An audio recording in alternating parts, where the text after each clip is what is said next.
So if you're, are we streaming? Okay, so welcome those online. We're about to start the Dharma request. Reverend Heng Sure is unable to join us this evening because of technical difficulties. And so Jin-He and myself will be lecturing. What we're going to be lecturing is the 10 Dharma Realms are not beyond a single thought. So I believe there's a link from the previous lecture that was shared. And so if people want to, you can find that link and look at the text that we'll be lecturing.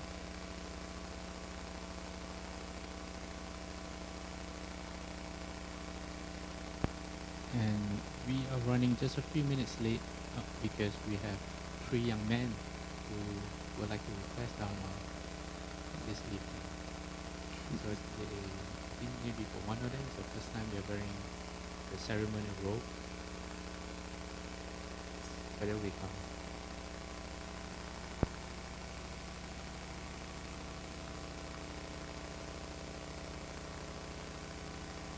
So if you want to participate in the requesting Dharma, you have the sheet in front of you, and the Dharma lectures usually begin with a request. We don't speak the Dharma just kind of out casually, but when somebody sincerely asks for it, then we share it. So we have 3 young men who are going to be requesting Dharma on everyone's behalf today. Okay, please.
的我们如何了生多次已故的了速增无损。Sangha with great virtue, out of compassion, for the sake of this assembly and all living beings, please turn the wonderful Dharma wheel to teach us how to leave suffering and attain bliss and end birth and death, and quickly realize non-birth. Namo tassa bhagavato arahato samma sambuddhassa.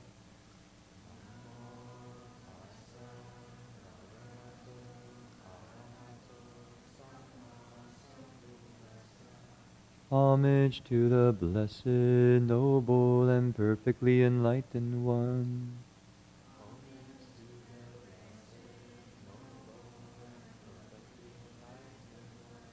Namo sadanto sujedo ye alahadi samyao sambuddho je.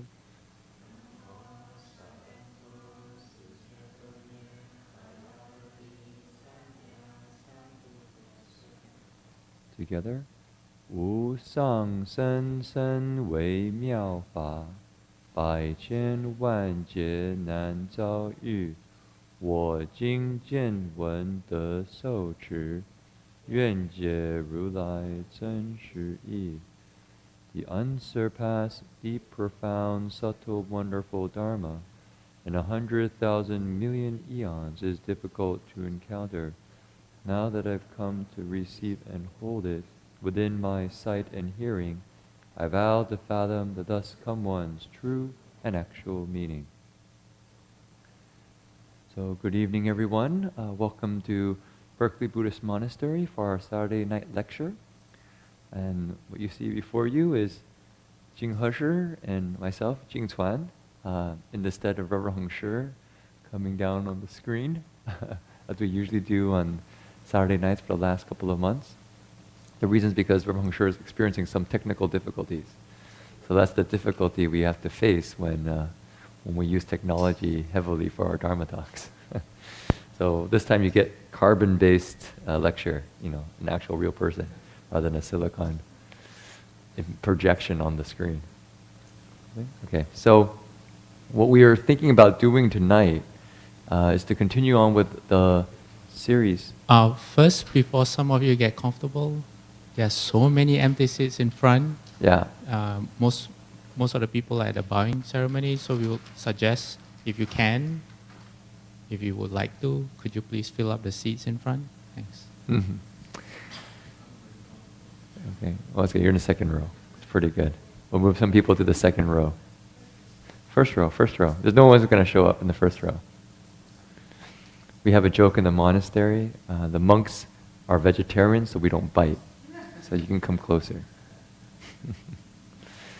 Well, so what we're thinking of doing tonight is a series of verses that the Venerable Master wrote called the Ten Dharma Realms are not beyond a single thought. But just in the tradition of the Avatamsaka Sutra, these verses were actually written when Venerable Master Hua was actually lecturing on the Avatamsaka Sutra in the 1970s. And so he took basically one evening and he wrote these verses. And from all the senior disciples' experiences of it, they tell us that Master Hua was, you could say, I don't know, proud is not quite the word to use, but that's how they say that Master Hua thought these verses were quite fine.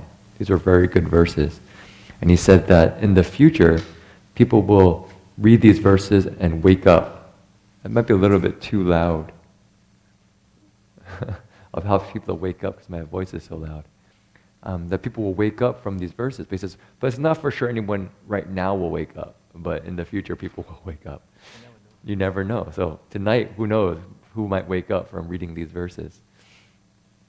So I was maybe ask everyone if we would like. We can still recite the Avatamsaka Sutra title 7 times. It's Namo Da Fang Guang Fo Hua Yan Jing Hua Yan Hai Hui Fo Pusa. So what that means in English, it means homage to the flower, the great expansive means flower garland sutra of homage to the flower garland sutra of great expanded teachings and the ocean-wide flower garland assembly of Buddhas and Bodhisattvas. And so it's a chance for us to invoke the Avatamsaka spirit to come and join us, because these verses, I say, were written in that spirit from that place of the Avatamsaka. Okay?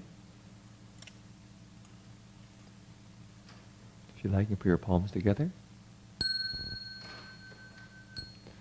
Namo Da Fang Guang Fo Hua Yan Jing Hua Yan Hai Wei Fo Pu Sai. Namo Da Fang Guang Fo Hua Yan Jing Hua Yan Hai Wei Fo Bu Zai. Namo Da Fang Guang Fo Hua Yan Jing Hua Yan Hai Wei Fo Bu Zai. Namo Da Fang Guang Fo Hua Yan Jing Hua Yan Hai Wei Fo Bu Zai. Namo Da Fang Guang Fo Hua Yan Jing Hua Yan Hai Wei Fo Bu Zai. Namo Da Fang Guang Fo Hua Yan Jing Hua Yan Hai Wei Fo Bu Zai. Namo Da Fang Guang Fo Hua Yan Jing Hua Yan Hai Wei Fo Bu Zai.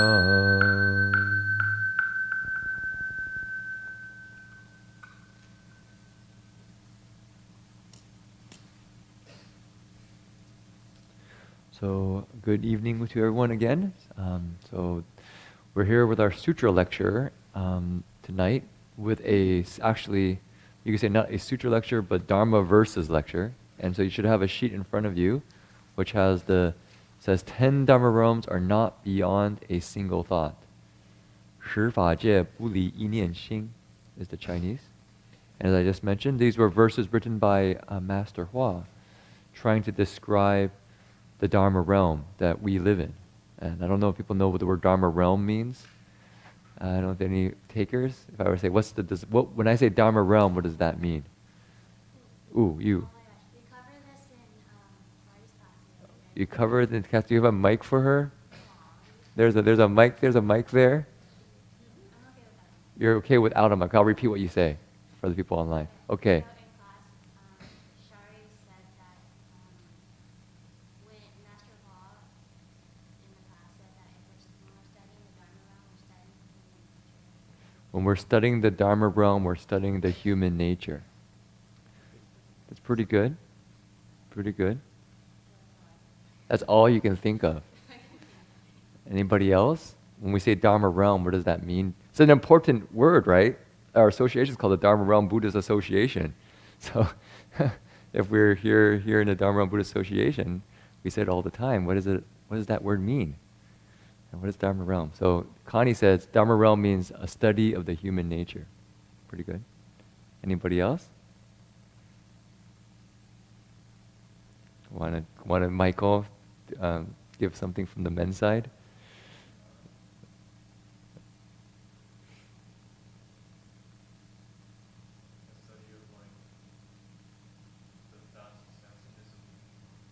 The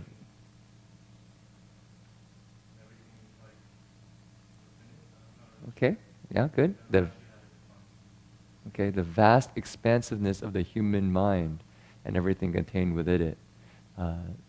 Michael says he's never had it defined for him before, so he's not sure. Okay, let's start there then. Dharma realm.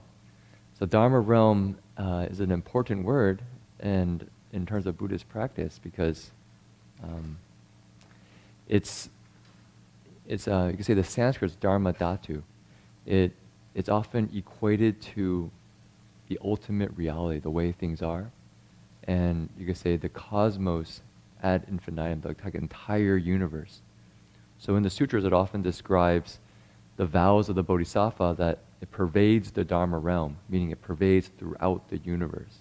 But this universe, as both Connie and Michael described, isn't just this universe of this what we see around us and all the stars when we look out into the various galaxies. That's part of the Dharma realm, but it's the actual mind, the human mind, which is actually even more expansive than that universe that we perceive going out to ad infinitum. Right? So the Dharma realm that we describe in Buddhism is this vast reality that we can, you can say, we can enter, we can be part of. We're always part of, but we're not, you could say, in tune with it because our consciousness collapses our reality down to our desires, our wants, our fears. And so because of our desires and fears, we are trapped within our consciousness and unable to perceive the actual Dharma realm, the way things are. And so the sutras, especially the Avatamsaka Sutra, is a sutra on the Dharma realm. That's what it's about. And it's basically trying to describe how we can open our minds to that ultimate reality as it actually is. And not based on our projections and our desires and fears. So that's, you could say, one way to look at the Dharma realm. But how both Connie and Michael described it, there was another way to look at the Dharma realm, which is actually, it's just a study of are. And that's what these verses are trying to capture. It's saying the 10 Dharma realms are not beyond a single thought. Basically, this whole vast, expansive cosmos, this entire universe, is not separate from this thought right now in our mind. We can say our mind, our heart, right? We sometimes say Xing is, or Chitta is the mind, heart. So the experience that we're having right now, including thoughts, emotions, feelings, all of it, it's not apart from the 10 Dharma realms. Or the 10 Dharma realms are not apart from that. So we can understand these verses not as you could say, a philosophical, abstract concept about the universe, but actually the nature of our experience right here, right now. And so what Master Hua did was he connected the macrocosm to the microcosm, the great expansive universe of how things are, to what's going on in our mind in this very moment. So that's why these verses are so helpful, is because when we read them, Master Hua kind of encapsulated the essence of each Dharma realm in these little verses. So if we know them, then we can observe the thoughts in our mind and we know, oh, right now I am in the realm of the Buddhas. Right now I'm in the realm of the Asuras. Right now I'm in the realm of the animals. Right now I'm in the realm of the ghosts. So depending on the thoughts in our mind, we can begin to see what realms we're in. And also what realms we will end up into. Because how it works in Buddhism, as people probably know, is that we are created from our habitual patterns, our karma. And based on the thoughts we have and the actions we take and the words we say based on the thoughts in our mind, we begin to create habitual momentum. And if we continually have thoughts of the Buddhas, a Buddha thought, an awakened thought, moment to moment to moment to moment to moment, then what we end up is as a Buddha. If we have thoughts of fighting and always want to get ahead, then over time we end up as an Ashura. We're kind of fierce, always want to fight with somebody. And so that's how it works. So these verses are, I would say, extremely helpful for our lives. It's like I think about it as like a roadmap to spiritual practice. a kind of giving us a kind of a map saying, okay, these are the potential destinations, and here is the markers. If you go on a trail, people go backpacking or hiking, oftentimes they have trail markers, right? You go, okay, I'm on the right path. I go over here, I go over there. These are the markers. You can say, okay, this marker tells me I'm going in that direction. So in these verses, it gives us those markers when we're traveling, in this life. Oftentimes we don't know where we're going. Because that was my experience much of the time before I met the Dharma, was I was just kind of trying to figure things out and didn't really know where I was going. This is the Dharma map to the Dharma realm about where we can go. And it's up to us. There's no force. It's not to say you have to be a Buddha. No one's forcing you. But it's saying, if you want to be a Buddha, this is how you do it. Right? So that's the spirit. So tonight we were going to continue with our lecture, and we were thinking, where did we get to last time? I don't know if everybody remembers. Okay, please. Okay. I don't have much to add to Jin-Chuan because Jin-Chuan is rewriting the Ten Dharma Realms right now. So he's really the expert. Not an expert. I'm just trying to edit the old version to make it more contemporary. So this evening I will happily defer to I don't know about that. Jin-Chuan, but I'll just add a bit where I can. But it'll be limited. But what Jin-Chuan said just now is really important. The part about how Rinpoche Master connected basically the entire universe, all the different modes of existence to the mind. And why is that significant? It's because we have to be aware of our thoughts. Our thoughts are going to lead us to a future existence. So you can look at this two ways. One way, so I'm just rehashing what Jin-Chuan said. So one way is, say, through a process of existence. Say, if my body ends, where will I end up? And the answer to that is, well, look at your thought. What are the natures, or what is the nature of your thought? Another way to look at it, which I actually just mentioned it, is thought by thought. For example, I used to have a huge temper. I would get angry and I would stay angry. So over here it says that's the realm of asuras. So if I have a thought of anger, and if I'm not careful, that first thought of anger or irritation or impatience will then lead to another thought along that same line. So the last time we spoke about this, I think we spoke about compass, was that right? Was it Compass? Yeah, a compass. Maybe So- just repeat it. I don't know if you remember. So it's like if you could take a step and you divide the space around you into 10 quadrants, okay? So this, the 10 Dharma Realms, acts as a way for you to see where you are pointing yourself, as in your thoughts. So like for me, in the past, where I would get angry, it means that I would point myself in the realm of asuras. First thought. And then the second thought would build on the first thought as a foundation. And before I know it, I'm expressing my anger to the people around me.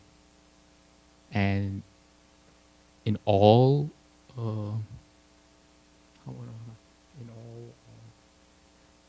I would take on the appearance of an asura. Have you seen someone who's angry? Right? You get red, your eyes bulge, your fists clench. The fighting nature. So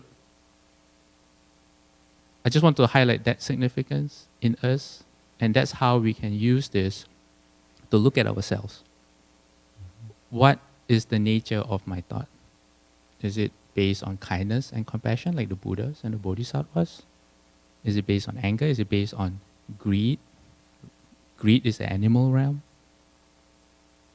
So with that, we can orient where we want to go, and then at least we can be in control of where we end up. So that's why.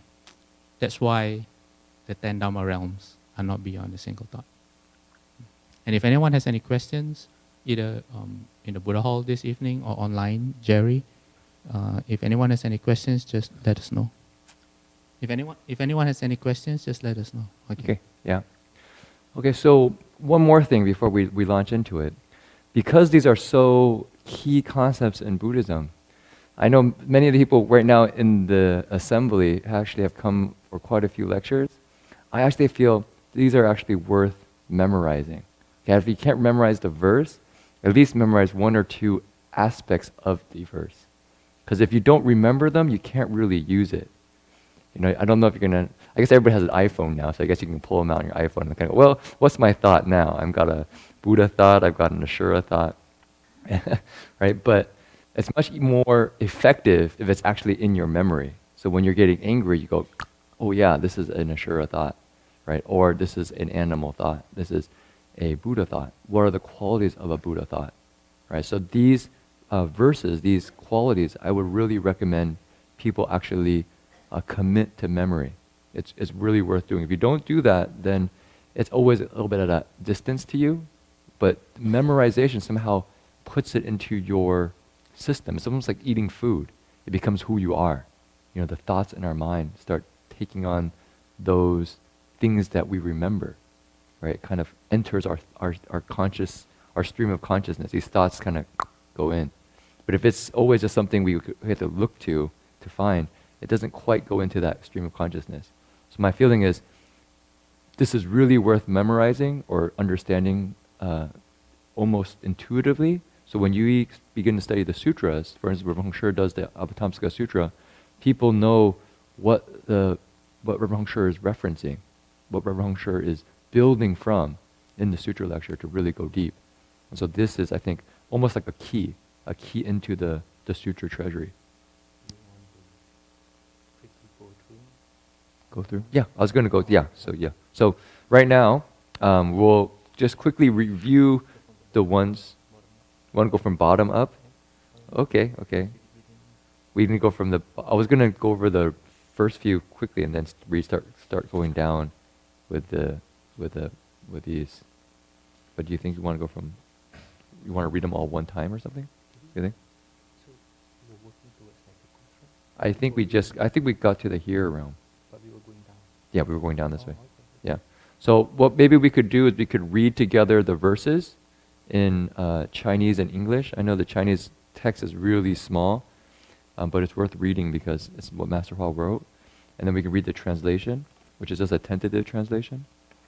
And we can read the first four, because we've done those before you can say a little bit of commentary on those before already.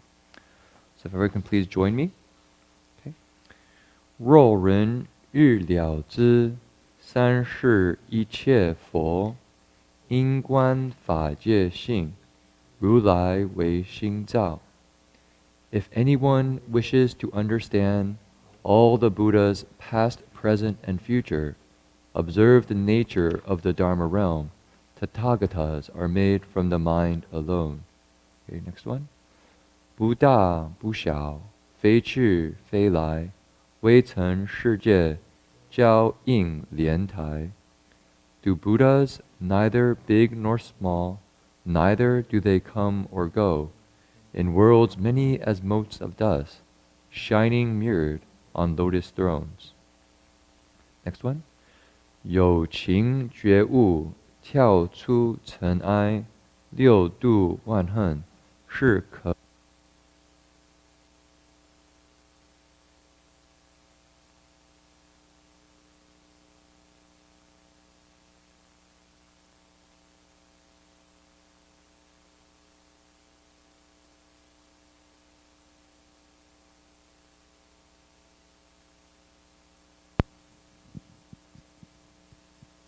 The next one, so it's 圆觉圣贤，孤峰度眠，春花秋谢，12连环。Sages awake to causation, sleep alone on secluded peaks. Spring flowers bloom, autumn leaves fall, and 12 interconnected links. And one more. 身闻众生不论女男，四谛观行应实是权。The noble Sangha of hearers encompass both women and men. Study and practice the four truths, real hidden, provisional shown. Okay, so these were the verses that we lectured on before. And so we just were to quickly review it, I think, so people are familiar with them. These are the four realms of the sages. These are awakened beings. So you could say basically they're out of the cycle of birth and death, the cycle of rebirth. They're free. And so what, as a Buddhist practitioner, oftentimes what we're aspiring to is these four realms. The realms of the Buddhas, the realms of the Bodhisattvas, the realms of the Pratyeka Buddhas, and the realm of the hearers. And each one's slightly different. The Buddhas, I think from looking at the verse, Master Hua basically explains how they're non-dual. They don't come, they don't go. They're neither prideful, they don't have an inferiority complex. And at the same time, they're always inter-reflecting with all the other Buddhas, always supporting all the other Buddhas and receiving the light from all the other Buddhas. So that's the realm of the Buddhas. The Bodhisattvas practice the 6 paramitas, right? So people should remember. Bodhisattvas, 6 paramitas. People know 6 paramitas? I see her mind's going, I maybe know. Do you know? No. Giving, okay, she got giving. She's Jin-He Sure. Patience, okay, that's number 3. So giving, patience, effort, okay, vigor, effort, pretty good. That's concentration, oh, good. Okay, anybody else? I think Michael and Connie are wisdom, prajna, okay. So you have 5, there's 1 you're missing. Oh, Alice said precepts, speech, close. Speech and precepts are related. Okay, so these are the 6 paramitas. So those are what the bodhisattvas cultivate, right? So people should remember that. Bodhisattvas cultivate the 6 perfections and the myriad practices, meaning all the various Dharma practices they become experts in order to teach living beings. Okay, then we have the solitary sages. Okay, so does anybody know what the solitary sages specialize in? We talked about that last time, maybe a month ago. Anybody? I'm just going to start calling on names. Although I don't know everybody's name, so it's not really fair. But there's, I know Alice's name. What do the solitary sages cultivate? 圆觉. 不是四谛, 圆觉. Yes, 12 links. You said 12 links. 12因缘. What you'll see on the verse, the Master Hua writes 12连环 in 12 interconnected links. So basically, they observe the cycles of nature. How things come into being, how things cease to be, how existence happens. And by investigating it very deeply, they wake up. They see through the fundamental ignorance that causes this entire cycle to continue. So if people were here when we did the 6th ground bodhisattva, the 6th ground bodhisattva specialized in this Dharma practice, the 12 interconnected links. So if you like to observe nature, you might like this Dharma practice. You go off into the forest, observe the trees, observe the flowers, and use the Dharma, memorize the 12 interconnected links, and then start observing that in your experience. Right? So that's a really important. So Pratyeka Buddha, 12 interconnected links. Solitary sages, 12 interconnected links. Okay, the last one, the hearers. Sometimes we call them sound hearers or voice hearers. Chinese is senwen. In Sanskrit, it's called the Shravakas. Anybody can guess what the Shravakas specialize in?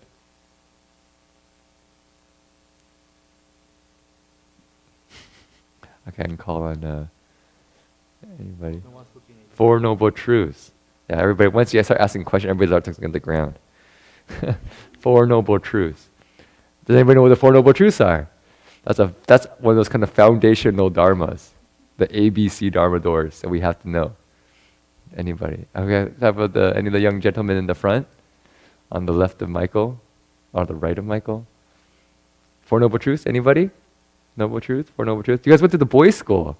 I'm sure you guys forgot them all. Oh my goodness. That was 5 years ago. You don't use it every day of your existence. Four Noble Truths. Anybody on the women's side? Suffering. Okay, Connie's got suffering. Okay, second one. Cause of suffering. And what's the cause of suffering? Ignorance. Ignorance, close. Greed, good, greed. Okay, third Noble Truth. The way out of suffering, not quite. There's an end to suffering. And the fourth is, what you said, the way out of suffering. So the Four Noble Truths are that there is suffering, or dukkha, or life is unsatisfactory, right? And I don't know if people have that experience in your life ever, of things being unsatisfactory. We get the new latest iPod or iPhone, and then another one comes out, and somehow the one I got isn't good enough anymore. Or we buy something that we really like, and all of a sudden somebody else gets something that's a little bit better, and we somehow go a little bit jealous. Oh, and the one we have is not that great anymore. And it's also not just not satisfactory, is that it doesn't last. Your moments of happiness, no matter how happy you get, the happiest you've ever been in your life, it stops. And then you have to look for it again. That's the nature of suffering, impermanence, that things don't last. So you feel good one day, but that goodness or the wholesomeness that you feel is dependent on many things. It doesn't come from inside you. Because if it comes from inside you, then it will always stay with you, right? But because the happiness that most people have, the normal happiness, the normal joy, like liking someone, being in love, for example, feels really good for some people. Having money or having good health. The problem is it's dependent on those very things, that feeling of joy and happiness, which usually does not last. So the Buddha said, because these things don't last, we don't know, we are not quite aware, or even if we are aware, we don't know how else to find that happiness that is always there, that's permanent. So things come, things go. As a result, our happiness comes up, and then it goes away. And then guess what? Then we look for more happiness. And when we get it, it stays with us for a while, but then it goes away again. It's not permanent. I just got a new term for suffering. My brother came to the monastery last week, and he gave me a new term called FOMO. Does many people know what that means? FOMO. He said it was a popular term. None of the young people know it. Maybe I got my his sources aren't quite accurate. He said FOMO means fear of missing out. Oh yeah. FOMO, fear of missing out, right? People have heard it before? Okay, all the younger generation have. And so he says it's actually fairly common now, and it's basically defined as kind of the feeling that you're missing out based on social media, like looking at Facebook, looking at Instagram, and looking at all the cool things everybody else is doing. And so you feel like, I'm missing out. Other people are having a better time than me, you know. And you have to keep updating to catch up, that's right. And you kind of have to like show, oh look, I'm having so much fun. So I'm not missing out, I'm really having fun. Yes, I'm really having fun. All right, so that's one way of dukkha, fear of missing out. And so I think in terms of Buddhist practice, and people who are here in the monastery, I mean, in a way you can say, well, we're really missing out. We're sitting here, you know, on the floor in a fairly seemingly boring place, and gosh, it's not so exciting. But actually, which I said this afternoon at lunchtime, I've really thought about it for a while because this question came up, and I've been hearing it from many different angles, is that I actually think that thought in itself, the thought of I'm missing out, is actually missing out. Why? Is because when you have that thought, you've already framed your existence in a very limited way. I don't know if that makes sense. The moment we have that thought, oh, I'm missing out, then I'm already thinking that I'm not complete. I need something else to make me happy. And to be honest, you'll never get it. Because you can't be the most popular, having the most fun all the time. There's always something else going on. You could, but it won't last. Yeah, and it takes a lot of work. I think people can attest to you. If you want to give the appearance of you're having the most fun out of everybody in the whole world, it doesn't really work for the long term. So, what Buddhist practice gives is basically you see that thought of, ooh, I'm missing out, and rather than going with that thought, because when we start reading about where the other realms go, we can say, well, I don't want to pick that thought. Instead, I want to get out of suffering. I can practice the realm of the hearers. And so how do you do that? Well, we identify where that fear of missing out comes from. And the Buddha says it comes from craving. It comes from greed. It comes from this sense of incompleteness, this feeling of I'm lacking. And if we could actually go back and realize, we're actually perfectly fine the way we are. We don't need anything. You can sit here on the floor of the monastery and be very happy. Or you could be very bored. Or you could be very miserable. Or you could be learning a lot. It's all up to you, right? How we approach it. And so if we see that, and we can cultivate that place in our mind, then that's really the place of liberation. And that's what the Buddha is doing. He's saying, don't look outside for the answer. Look at the mind. And that mind of craving, a feeling of lacking, of fear, look at that thought and transform it. And he said you actually can transform it. That's the other great part about Buddhism, is he's not saying, okay, you have suffering or you have dukkha, you're missing out in life, and you're because of all your desires, sorry. That's it. That's your life. It's going to be very miserable. He says there's a way out. And this is really key, because I think what happens in society, I speak for myself growing up with a lot of, being in the Bay Area and things, sometimes we get presented the first two truths, suffering and craving, the kind of source of it. We see the greed of the world, we see the consumerism of society, and we see how the world's getting eaten up by this kind of insatiable greed to use up resources, right? And we go, there's no way out. This is really scary. So what the Buddha presents is that there's actually a way out. And this makes all the difference. If we didn't have a way out, we would all be in a lot of depression and a lot of misery and a lot of sadness, right? But he says there's a way out. And this way out is through the practice of the Eightfold Path.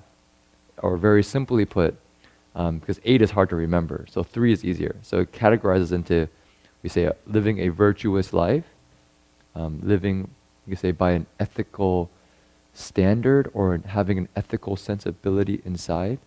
And actually what's really important here is that this ethical sensibility doesn't come from the outside.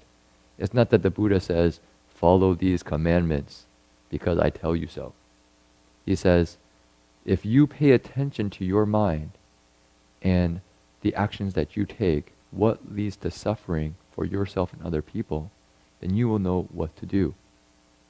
You will have an internal compass about what you're supposed to do.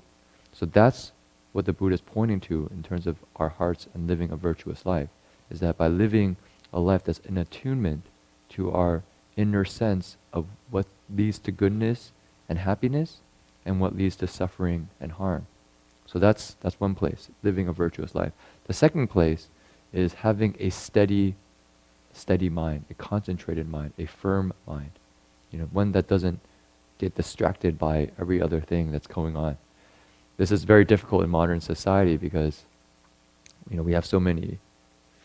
I don't see a digital device around me right now. It's pretty good, but Mike's got one. He's taking notes on it, so that's okay. He's taking notes. It's good. And so basically, the digital devices oftentimes just end up distracting our mind.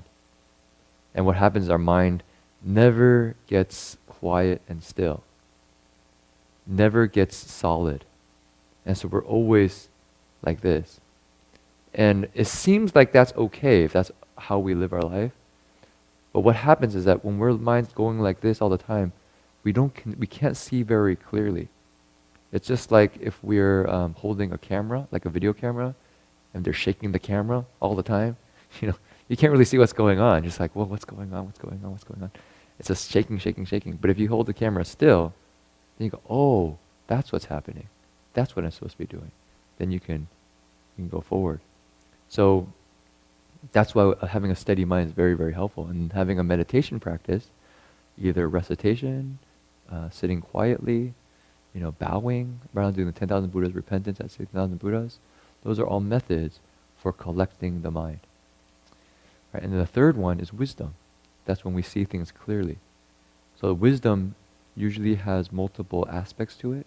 One is through the study of the Buddha's teachings. So for instance, right now, tonight, coming to the lecture, we have a chance to touch the Dharma.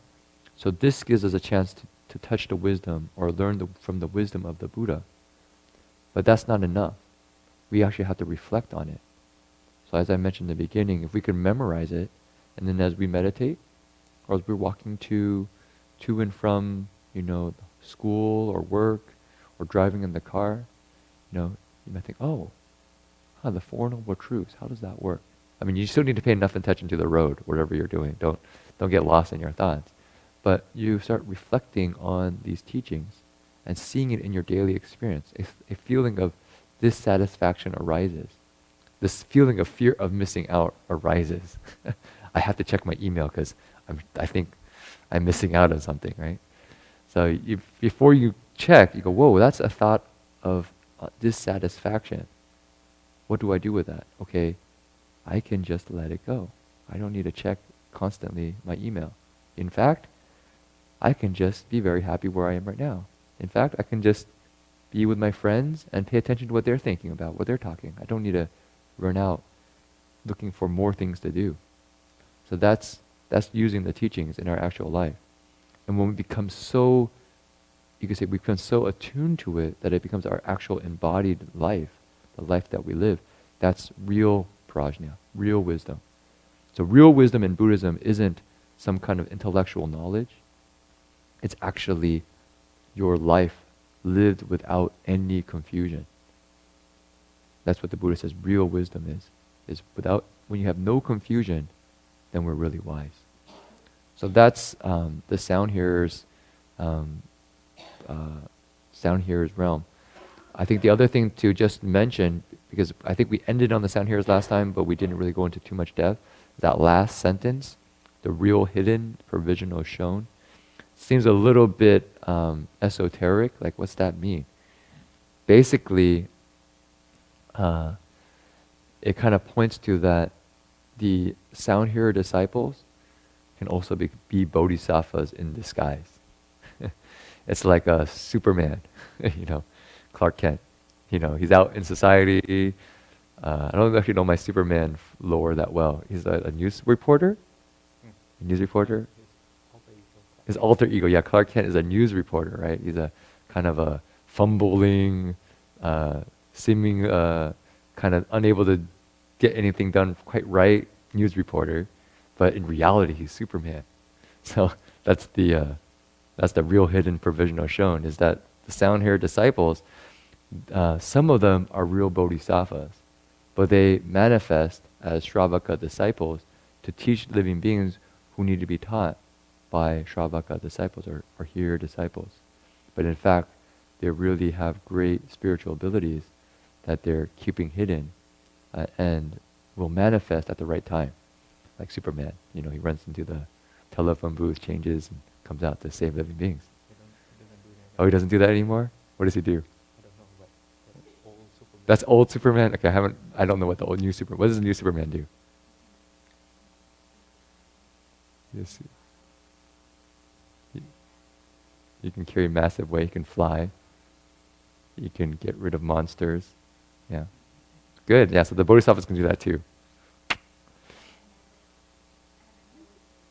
He has laser vision. He can shoot lasers from his eyes. That's new. I don't remember the old Superman shooting lasers from his eyes. Yeah? Okay, so new Superman got a lot of new powers, I guess. He has a weakness, yeah. Well, the Bodhisattvas, they don't have any weakness. Why? Is actually because they have no more craving, or you can say, I can't say they all don't have any weakness. As cultivating the Bodhisattva path, as we get more and more free on this path, we actually, you could say, cure or transform our weaknesses. So in fact, in cultivation, a lot of us actually watching what our Achilles heel is. What is our weakness? You know, maybe for some it's anger, or maybe for some it's greed. Maybe for some it's jealousy, right? We know kind of our Achilles heel if we pay attention to our mind. And so that's where we work. That's where we work. And so I guess Superman has his Achilles heel as his kryptonite. So I guess I don't know how you can work on kryptonite. But usually our Achilles heel isn't kryptonite. It's like, you know, that object I really want gets it right in front of us and our eyes kind of go forward and want it. Or we see somebody we really don't like and our eyes go, I don't want that person here. You know, sometimes we see that in families a lot. Sometimes parents, sometimes siblings, sometimes parents and kids, right? There's that. And so that will be our kryptonite, and we want to transform that. Okay. So we found out that we were going to lecture tonight just about 10 minutes before the lecture started. No, 15. Yeah, about 15 minutes. Yeah. Right after evening ceremony. So listening to Jin-Chuan speak, every time I hear him say something, I say, oh, okay, I know what I'm going to say. And then the next thing I know, he already says it. I say, oh, okay, I can't say that anymore. And, oh, I know what I'm going to say. And then he says it again. Really, that has happened many times. Okay. But what I can, there's something else you haven't said, which you have touched upon, which is the confusion part.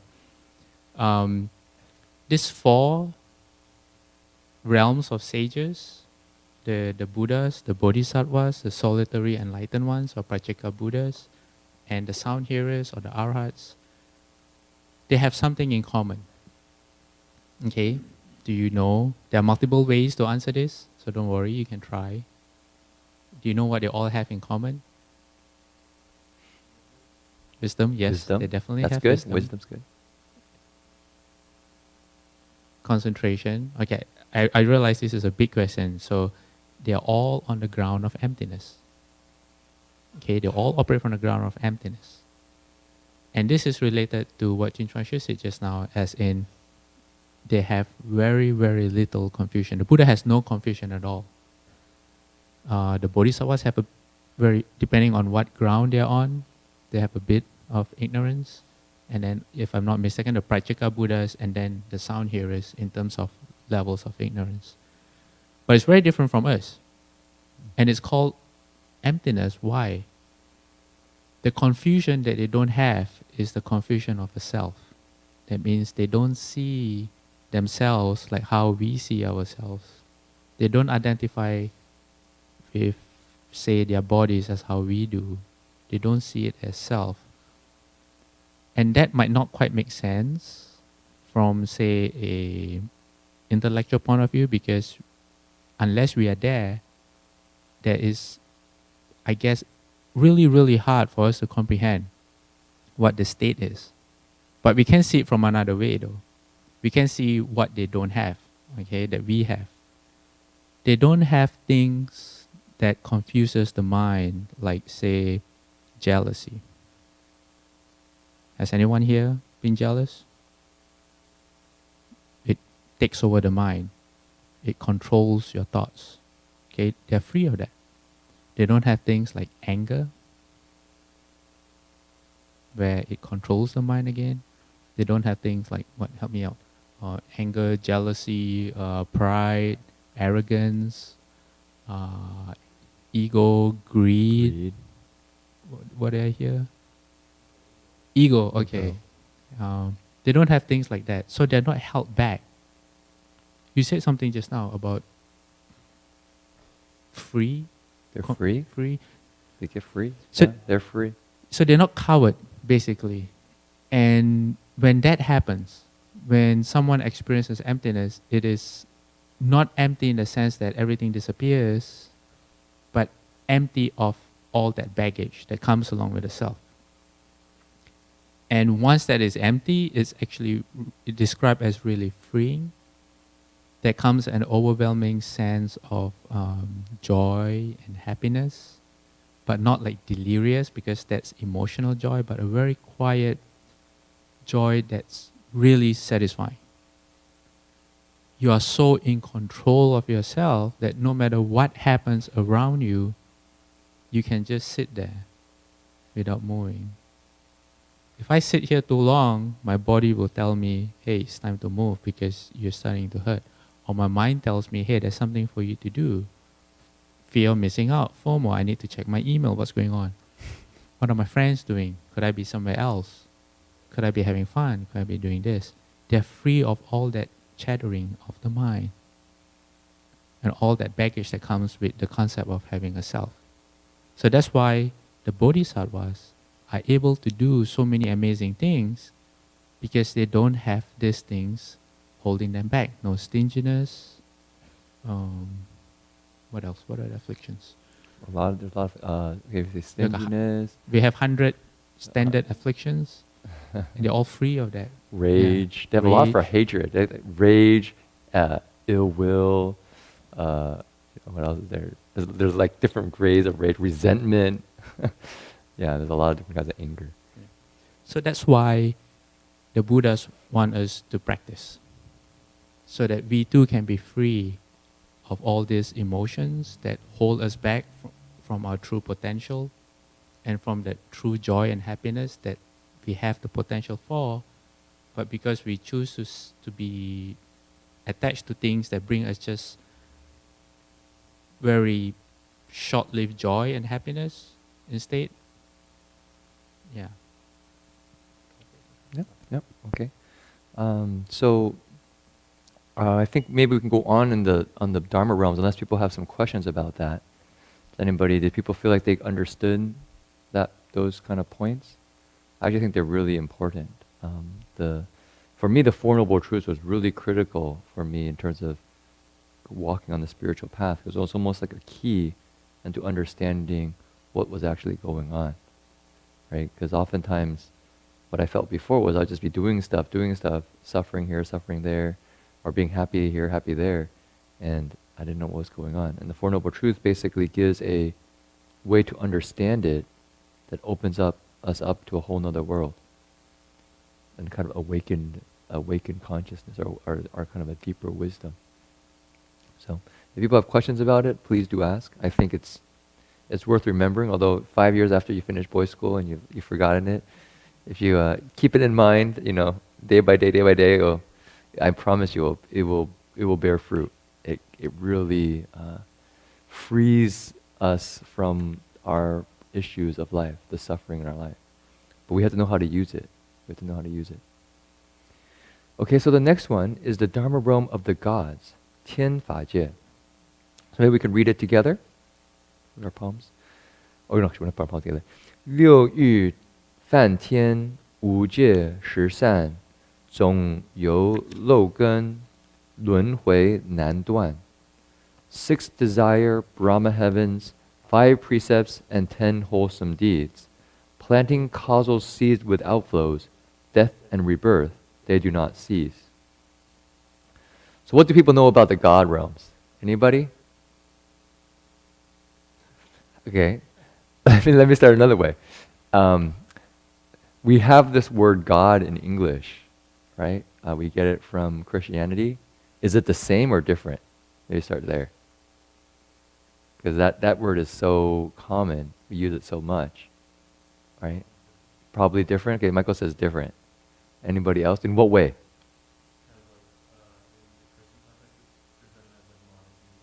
So in Christian context, it is presented as monotheistic. Okay.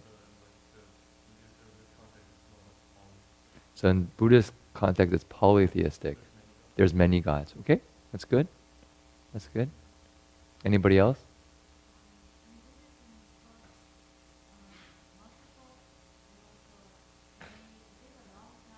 Yeah.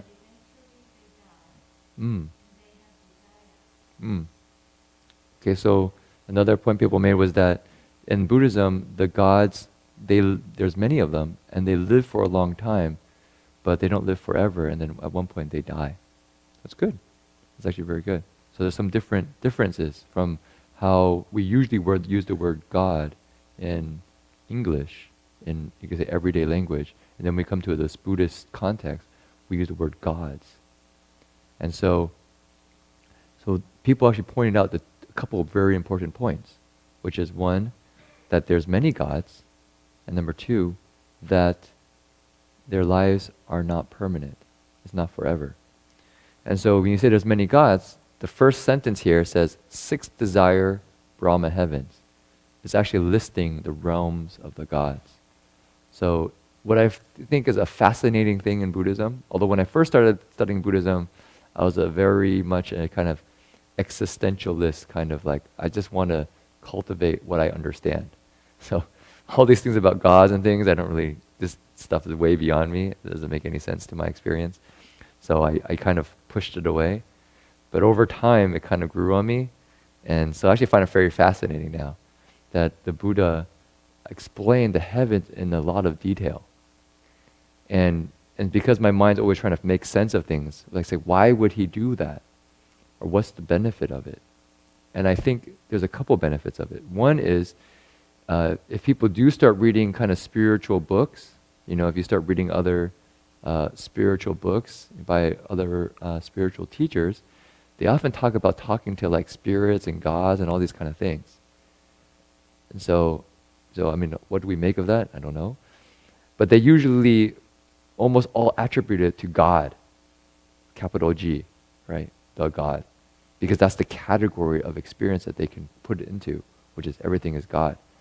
Now, what is actually going on, is not always that clear.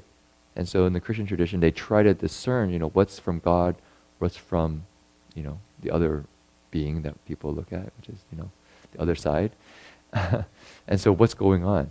And so in Buddhism, my feeling is because it lists out all these different realms, potentially, I don't have any experience with any other realms, but it gives a way to understand, whoa, these are these different realms and they have actually different ways of being. And if they are manifesting in our reality, then they take on different qualities.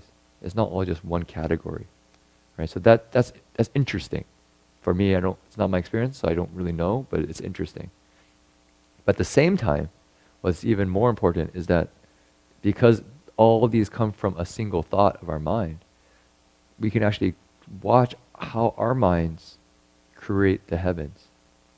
Right? So that's what this verse is pointing to. So they give you the 6 desire realms. There's actually 6. I don't think I'm so good at memorizing their order. There's the 4 heavenly kings, the Tushita heaven, the Suyama heaven, the Trishamshimsha heaven.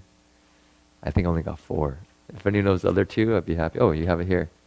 4 kings, the Trishamshimsha heaven, 30th, Trishamshimsha heaven, Suyama heaven, Tushita heaven, Nirmanarati heaven, the heaven of transformation of bliss, and the Parinirmita Vasharvatin heaven, the heaven of the transformation of others' bliss. So these are 6 different heavens that are described in the desire realm. So these gods still have desire. So I better say something before he says what I want. Yeah, before he says, please. I'll talk to him. And I'll be just keeping quiet the whole time. One way to look at the gods is, say, in this world itself, you have people who are extremely poor, who have not enough to eat day to day. And then on the other extreme, you have people who are extremely wealthy, and their life, they don't have to work or they don't have to do anything for themselves. They don't have to drive. They don't have to wash their own clothes. They don't have to make their own bed. And this is in their own homes. Normal people make their own beds. But these are people who live a life that most people can only, sometimes is even beyond their imagination, right? But the gods are slightly different from that, in the sense that they don't get there through material. They have a lot of blessings, but the blessings come from very refined states of mind that they develop. So it's not like in this world where whether you are living well off or you suffer, which is conditioned by money. For gods, the difference between them and us are their states of mind.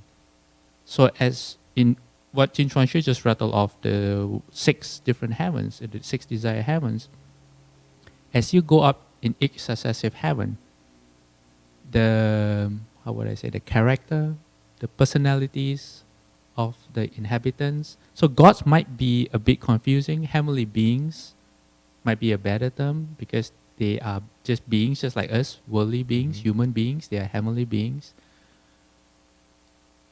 The higher you go, the more refined their thoughts and the less emotions they have.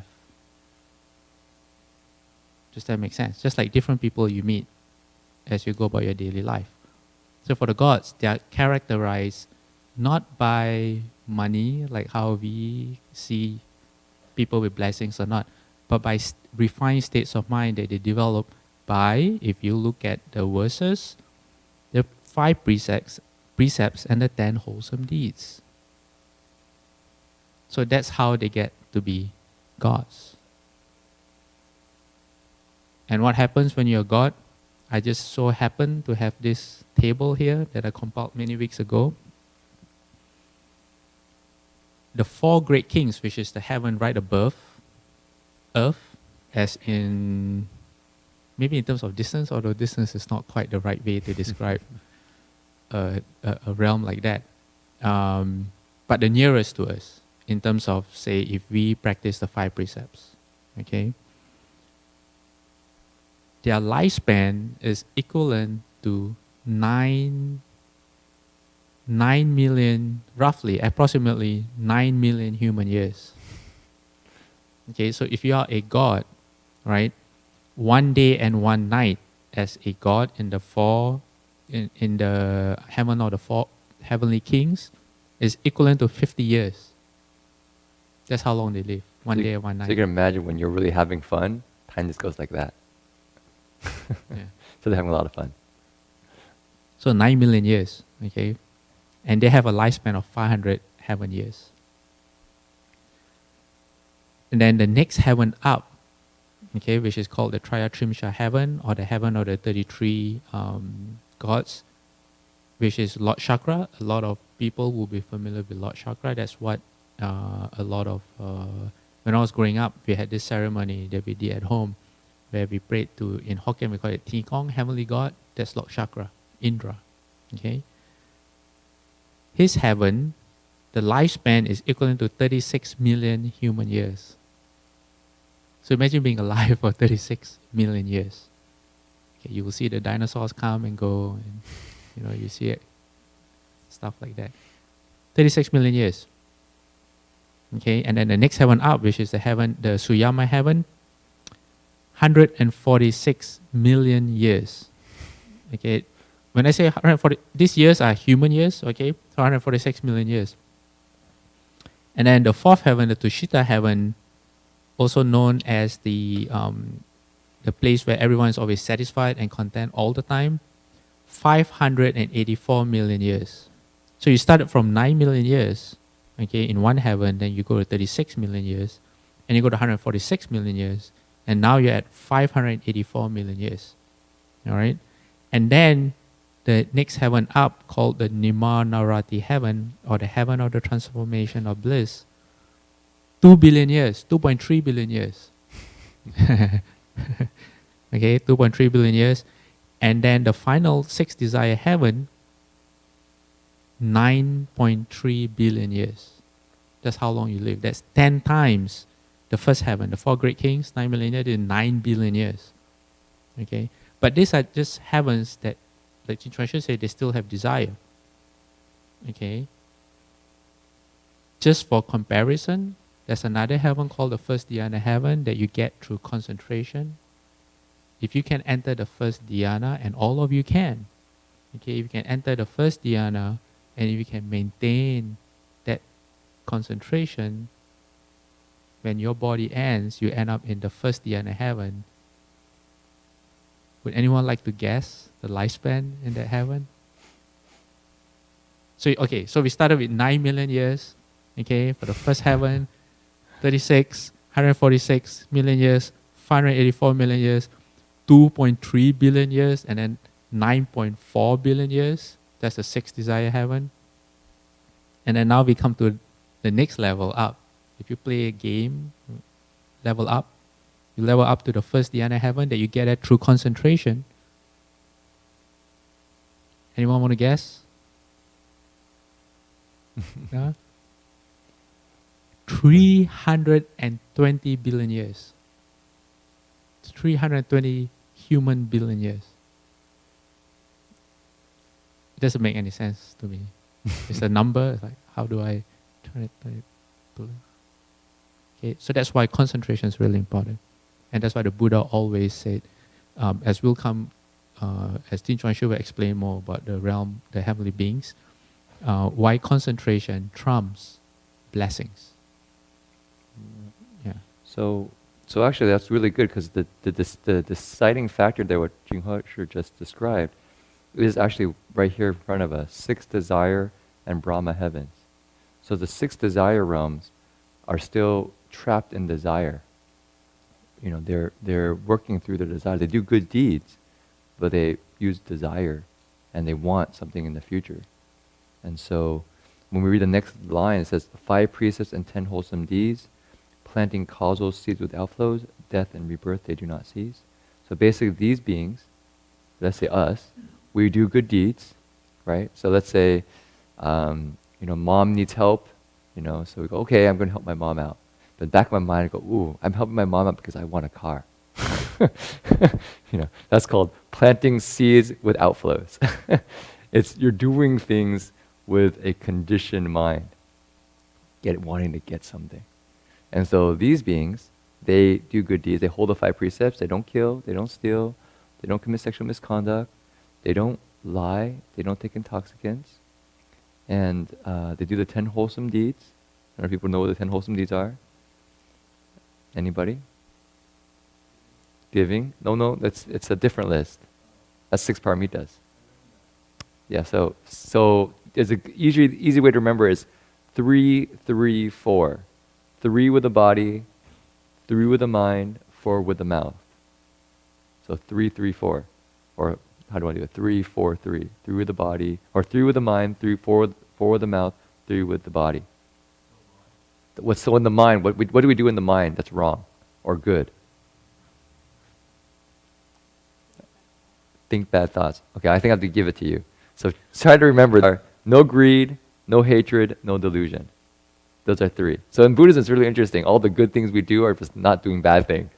And there's a reason behind that. Is because if we just stopped doing bad things, we'd actually be very happy and be very good. So it seems like all these negatives, in fact, is actually just saying, just please stop doing stupid things, and actually everything will be fine.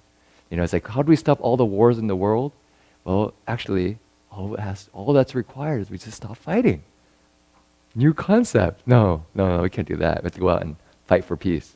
Right? It's not bad, but actually, if we just look at the cause, if we want to stop all the wars and stop all the fighting, well, we just stop the anger and fighting thoughts in everybody's mind. So, no greed, no hatred, no delusion. 4 with the mouth. Ideas for that? Lying, frivolous speech, slander, harsh speech, gossip, backbiting. So basically, we use our mouth wrong in 4 ways, right? We lie, we speak casually, sometimes making jokes that are off color. We sometimes speak in a harsh way, which we swear, maybe get angry and we say some words we don't want to say, but we say it anyway, then it goes right into the person's heart. We can actually watch the dagger go in into the other person's heart. And then the 4th is no somebody said no slander and no gossip. That's all. We sometimes translate as no backbiting. That's basically not splitting people up, telling one person something one day and telling another person something the other way. It's like, the people over here, I said, well, she would really didn't like you. And he, what he said about you? He said, da, da, da, da. And bit by bit, these people break up because of my words I use in my mouth. Right, so that's wrong use of speech. So the good use of speech is just not doing those, right? Speaking honestly, speaking with a gentle speech, speaking in ways that are beneficial, and speaking in ways that bring harmony, right? So those are the opposites. Then there's 3 more with the body, which are related to the precepts: not killing, not stealing, and no sexual misconduct. And so these are another very useful a list of 10 things, because basically if we can remember those and follow them, we'll actually have a very happy existence, right? This is what we'll end up in some ways in the realm of the gods. 5 precepts, 10 wholesome deeds. And if we do it with an expectation that we want to be really happy, then that's where we end up. We end up in the realm of the gods. You might say, oh, I'm holding these precepts because I want to go to the heavens after I die. Okay, you do that, then you end up in the heavens.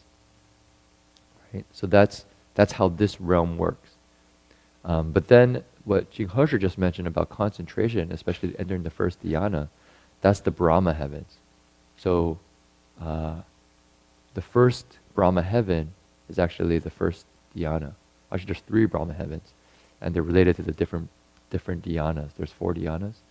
And so if we can actually enter really calm, peaceful states of meditation, then we can go to those particular heavens, into the realm of the Brahman gods. And they're beyond, they don't have desire in a way that we have desire in this realm. And so that's all though. And that's that last line that Master Paul wrote. It says, death and rebirth, they do not cease. Do you want to say something? Okay. So death and rebirth, they do not cease. So exactly what somebody lives, which Jin-He Sure just from their happy state, and they go back down, usually into, depending on what they've done in the past, they might end up as a human, they might end up as an animal, they might end up as in the hell realms. Depending on what they've done, they end up in another realm. And so it's not ultimate. Unlike the realms we just described above, that the hearers, the solitary sages, the bodhisattvas, Buddhas, those states are, you could say, I kind of don't want to use the word permanent, and you're free of suffering completely forever. You're completely in charge. The gods, they're very happy for a very long period of time, but in the end, they still have to come back around, right? So that's a key difference. And so for the gods, when they cultivate goodness, they do it because they expect something in the future. They want something back. So it becomes conditioned. The hearer disciples, they cultivate goodness, but they cultivate goodness for awakening. That's the difference. So the actual motivation we have as we do the things we do in our lives makes a huge difference on the results that come to us. Yeah. So there's this story about the Buddha and his cousin. Depends on which one you're talking. Okay. There's lots of stories. The one was really attached to the wife. Oh yeah, that's his cousin. Cousin. I think it's Cousin of the Buddha was really in love with his wife, and the wife was really in love with him. And they were young. The wife was really pretty, but they were really, really attached to the point that this cousin of the Buddha never had a thought about his own future. He was so in love, so caught up in the moment, that he never thought about his future. So one day, and he couldn't get out of his wife's sight. The wife would not let him be away for very long. It is said that when he went away if he wanted to go somewhere without the wife would, I think it was spit or throw water on the ground and say, "You better be back before that dries, or you'll be in trouble when you get back. That's how attached they were. So one day, the Buddha had lunch. And the cousin told the Buddha, "May I wash your bowl after you finish?" The Buddha said yes. So the cousin washed the bowl, and when he gave it back to the Buddha took a step back. Then he said, "Oh." So he took a step forward, and the Buddha took a step back. And as he tried to move nearer to the Buddha just moved back. He was back at the Buddha's, was it the Jeta Grove? One of the Buddha's places. Suddenly, he said, "Oh." Because if he didn't know, the wife wouldn't let him go. Wife. So what the Buddha did was, one day they went for a walk. And in the walk, they saw monkeys. That it is customary in many forests. And then the Buddha just asked his cousin and said, "Hey, do you see those monkeys?" And they said, "Yeah." He said, "Which one looks better, the monkeys or your wife?" His cousin like, so of course, my wife. My wife is so pretty, and these are just monkeys. Duh. Okay. So I said, okay. But the Buddha had a plan, okay? So those of you who heard this story, let me tell the story. Next, guess what happened? The Buddha took him on a trip to the heavens. Buddha showed him the heavens. He saw this huge mansion, this huge palatial house, okay? And when they went closer to the house, he saw many beautiful maidens running around, busily getting the palace ready. So he asked one of the maidens, and these are heavenly maidens. He asked one of the maidens, he said, "What are you doing? What's all this, hubbub? Yeah, All this hubbub. busyness about?" They said, "Oh, we are preparing this mansion for the Buddha's cousin. When his life ends as a human being, he's going to be reborn here and we're all going to serve him." And because these were heavenly maidens, their beauty was heavenly, as in no human being could ever compare to their beauty. So when the Buddha's cousin heard this, he was so happy. And then the Buddha asked him, "Hey, these maidens that you're seeing, are they prettier or is your wife prettier?" He said, "Oh, my wife looks just like one of those monkeys compared to these maidens." So the Buddha said, "Well, if you practice hard, okay, and you hold the precepts well, just like in this verse, 10 wholesome deeds, the 5 precepts, you'll be reborn here."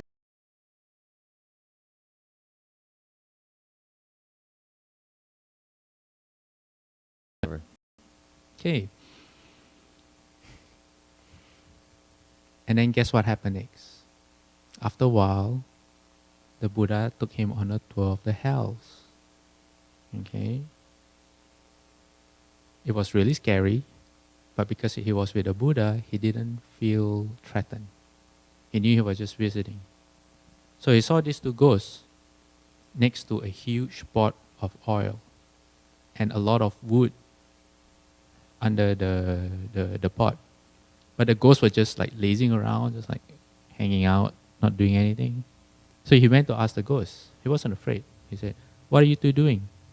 He said, "Oh, well, we are waiting for the Buddha's cousin, but he's still a human being right now, and he's going to be reborn in the heavens because he's going to practice the precepts. But once his heavenly existence ends, then his karma will catch up to him, and he will be reborn in the heavens, which is right here. Then when that time comes, so that it will be the oil will be boiling, and get it ready for him." When he heard this, he was horrified. He asked the Buddha, "Is this possible? How can I be reborn in the heavens? And how is it possible that after my heavenly rebirth, come to the hells?"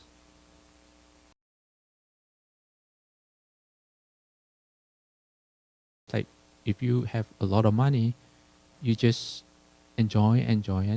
So the Buddha told him, Well, because you're still subject to birth and death. You're not in control.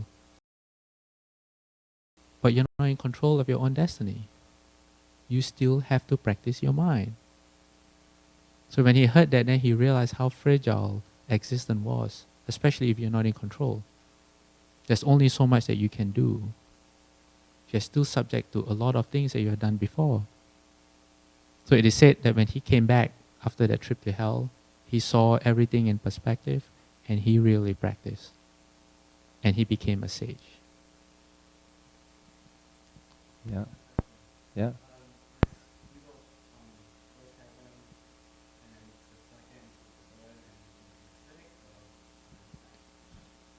I don't.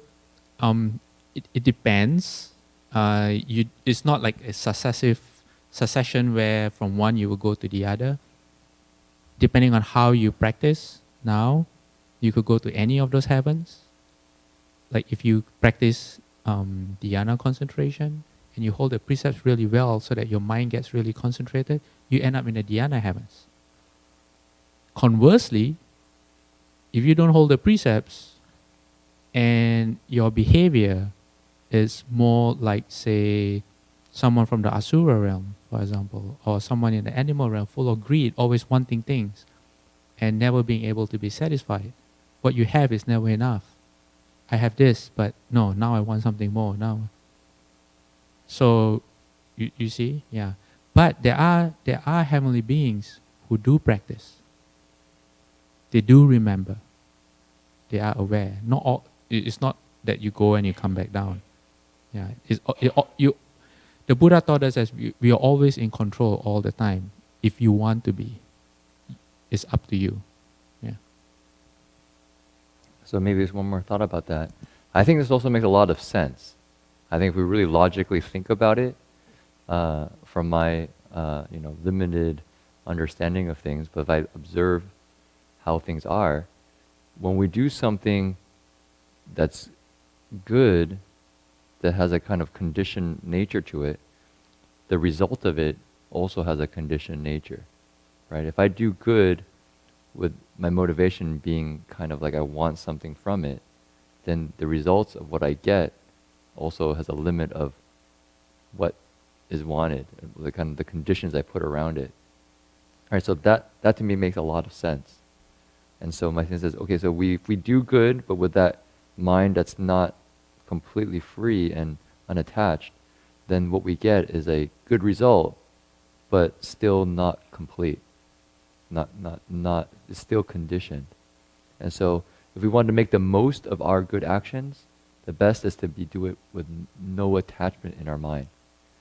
So for instance, let's say we give, or let's say we hold the precepts, and we don't hold the precepts because I'm thinking, oh, I want to be happy in the future, I want to have this or that in the future. Why do I do it? Because that's just how I'm supposed to be. I should just give because that's how I'm supposed to be. This person needs help, I just help them out. I don't need to make them feel guilty that I've helped them out, so thinking that in the future I want something back. I try to help them out in the most unassuming,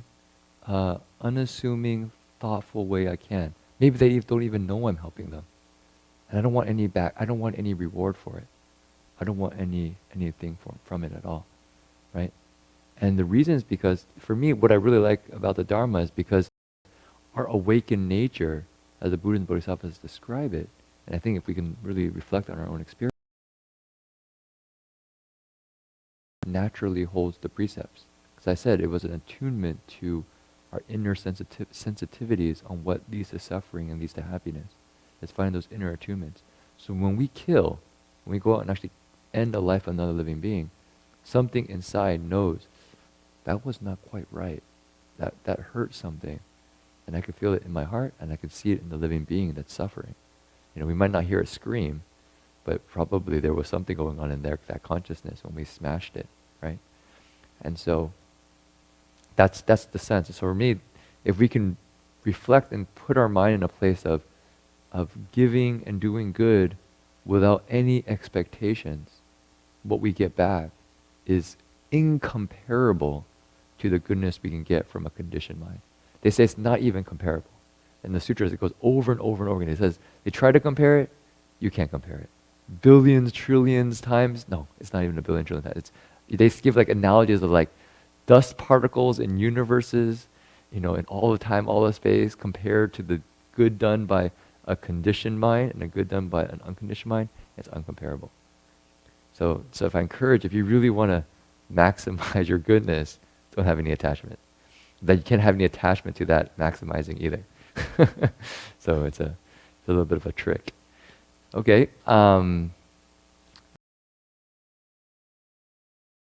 the rest of the Dharma realms, we got through the God realms. Is anyone online? How many people do we have online?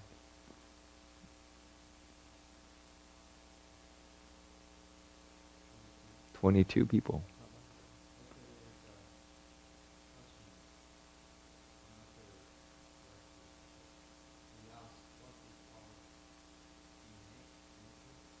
What is our innate nature? Like our awakened nature, what is our Buddha nature? That's a very good question. Anybody want to field that?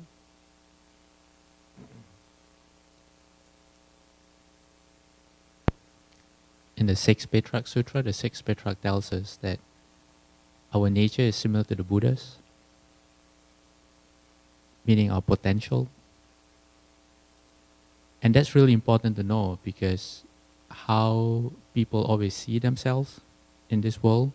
For example, say if only I had more money, then I could do that. Or if only I was better looking, or if only I had a better education. People are always seeing themselves as being limited by many, many things, either by education, by race, or by personality, or body type, or intelligence. It's endless. What the Sixth Petra is trying to say is that that's in the realm of worldly stuff. And that's how people see themselves. But once you turn and you walk on the path of practice, there's nothing holding you back.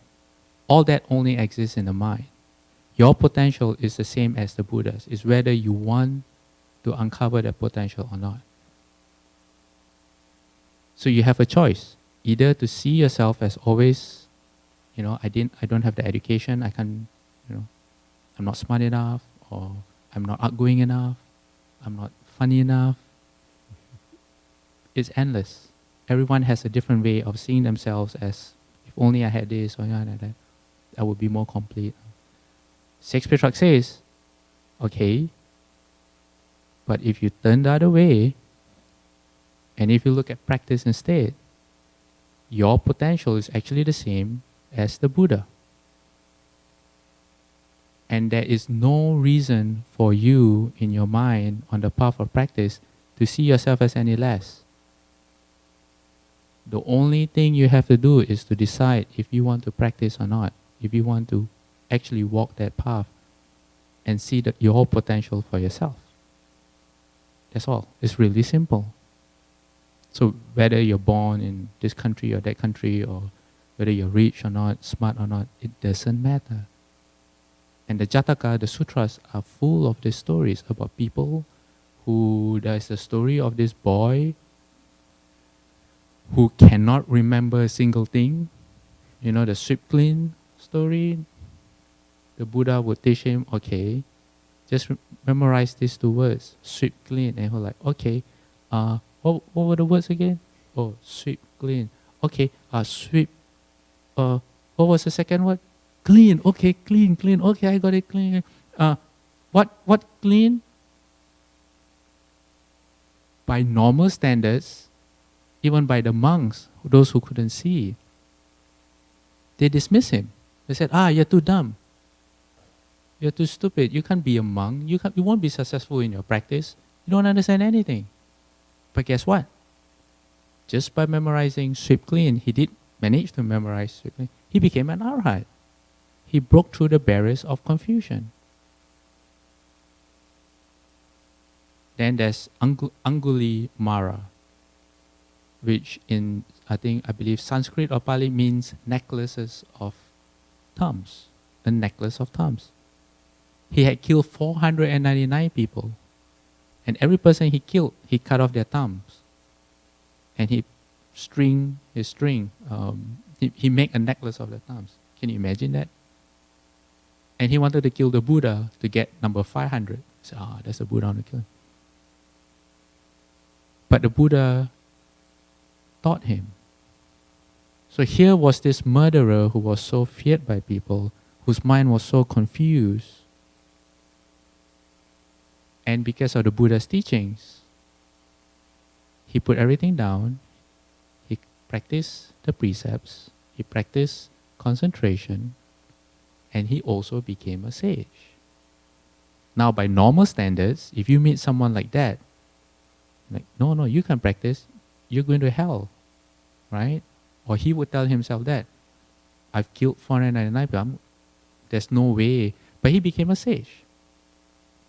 And we know his name till today. So the way we see ourselves through this confusion has a tendency to limit us.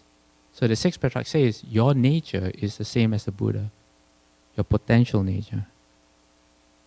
So this Ten Dharma Realms tells us, okay, if that's true, that means we have the potential to be a Buddha. We also have the potential to be in any of the other realms, right? The lower realms, if you want to. Please don't. Not recommended. Not recommended. So where do you orient your compass? Do you orient your compass to be a Bodhisattva, to be a Buddha? So how we get there is very simple. It's in the text, okay? It says, to be a human, you need at minimum the 5 precepts. You do it well, you be a human. You do it really well and you add the 10 wholesome deeds, you get into a heavenly rebirth. You cultivate the 4 noble truths to perfection, you become an arhat. That means if you hold the precepts of a monk or a nun, that's the conditions, the causes for you to become a sage, a arhat.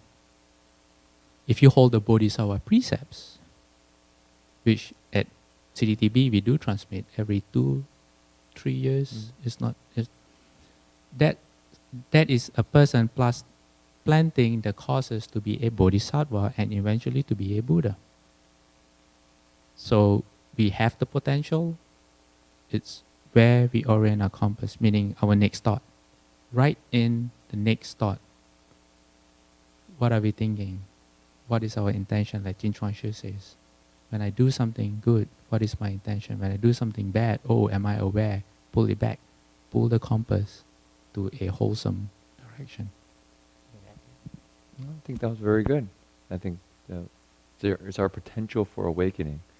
And if we can just have that kind of confidence, and you could say almost that's where Buddhist faith really is pointing to, is that faith in our actual true potential.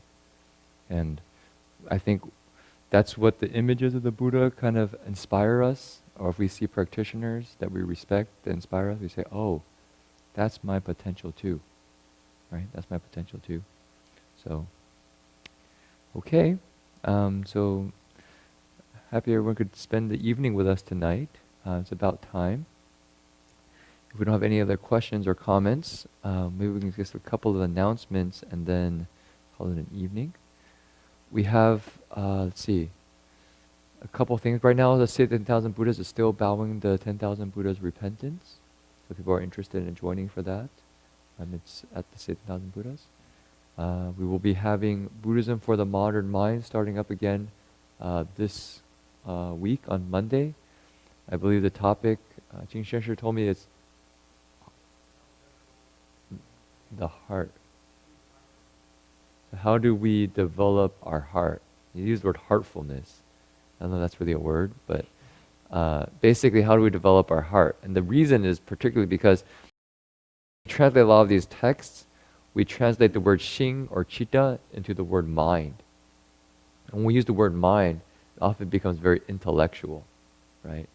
Cultivate your mind. So you say, oh, I'm cultivating my thoughts. Okay, thought by thought. We even say here, are not beyond a single thought. But in fact, shing, the character, actually is a picture, a pictograph of a heart, the physical heart. is what Xing is. And so you could say here, if you wanted, the 10 Dharma Realms are not beyond your heart, are within your heart, right? The actual experience of your heart. And so what's included in the word thought here isn't just an intellectual thought, but the feelings, emotions, all those things as well. So when Monday night, if you're interested, you can come. Doug Powers will be giving the talk on starting at 7:30 to 9 o'clock. So people are welcome to join. And okay, we also have Buddha Roof Farm. Anybody have the poster with the dates? It's before the Guan Yin session this year. July 10th. So it's July 10th to the 17th, I believe. 16th? 10th to the 16th. I think a lot of people that correct me. July 10th to the 16th. So if you're interested in joining the Buddha Roof Farm retreat, you can find the website. I believe it's at oregon.berkeleymonastery.org. You probably want to sign up sooner rather than later so that we can get a head count. And usually it's very popular, so sometimes people might not be able to go if they sign up too late. In addition, we also have a retreat at Sudana Center happening in the end of May, from May 28th to June 4th. And we have a new center in Ukiah, next to St. Thousand Buddhas. And we're going to be investigating Sudana's pilgrimage, which is from the Avatamsaka Sutra. This will be led by Dharma Master Heng Sure, the eldest bhikshuni of our organization, as well as Doug Powers again. And we'll be doing it at the new center called Sudana Center. The Sudana Center is the first retreat there, so it's going to be, you could say, a little bit like a pioneering group. So we tell the people, if the toilet stops working or the sink stops working, rather than just kind of like walking away from it, let us know, or let's help us fix it. You know, The place hasn't been used for 5-6 years at least. Yeah, maybe 5-6 years. Yeah. So, but it's a chance for us to break it in. And so, if for a pioneering group who's interested in studying the sutras, doing a lot of meditation, practicing quiet and noble silence, and also helping create a place for future cultivators, we're going to be doing that in the end of May. We have a poster, and also if you want to find it on the website, it's DRBUX, like x.org. It stands for extension, drbux.org. Okay, otherwise, hope everyone has a good rest of the evening. Oh. Which one? Both of them? Buddha Roof Farm? Yes, if you check the online, on web pages online, there's actually quite a lot of detail there. On the Buddha Roof Farm website, there's actually pictures and things. Under the Sudana Center retreat, it actually gives some details as well, and pictures as well. So I would just check it out. And if you really do have questions more, you can maybe ask in the future. Okay? Is there anything else I missed out on or left out? People want to add? Okay, so we will do the transference of merit. I think we have the sheet if people have it in front of them, or if you don't have it by memory. This is it's on the back side of the request for Dharma sheet. And so for coming together to learn the Dharma is a lot of goodness. So hopefully no one had any fear of missing out of anything. So you can take all the happiness you had from not missing out on anything and give it to other people wishing that they don't miss out either. So wherever you want to send it. If you have family members who are sick or not feeling well, I'm sure, I think Jin-He just told me there was an earthquake recently, right? There was an earthquake recently in Two places, right? Japan. Japan and Ecuador. He said it was something like 7 point something, which is huge. Right? 7.8, right? We had a 7.1 here, and that was pretty big, but 7.8 even bigger. And it goes up by exponential numbers. So from a 7 to an 8 is 10 times bigger, right? So that means that's, a number of times bigger than what we experienced. So, so if we want to send out merit to all those people who I'm sure are suffering from difficulty, we're welcome to do that. Okay? So maybe we'll put our palms together and recite the verse. May every living being our minds as one and radiant with light. Share the fruits of peace with hearts of goodness, luminous and bright. If people hear and see how hands and hearts can find in giving unity, may their minds awake to great compassion, wisdom, and to joy. May kindness find reward. May all who sorrow leave their grief and pain. May this boundless light dispel the darkness of their endless night. Because our hearts are one, this world of pain turns into paradise. May all become compassionate and wise. May all become compassionate and wise.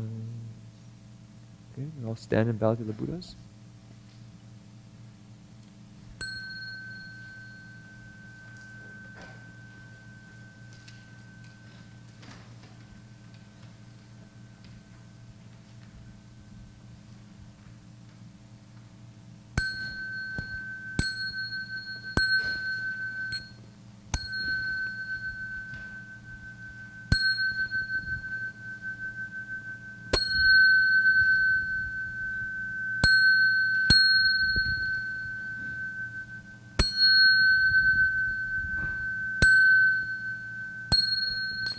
Bow in respect to the Venerable Master.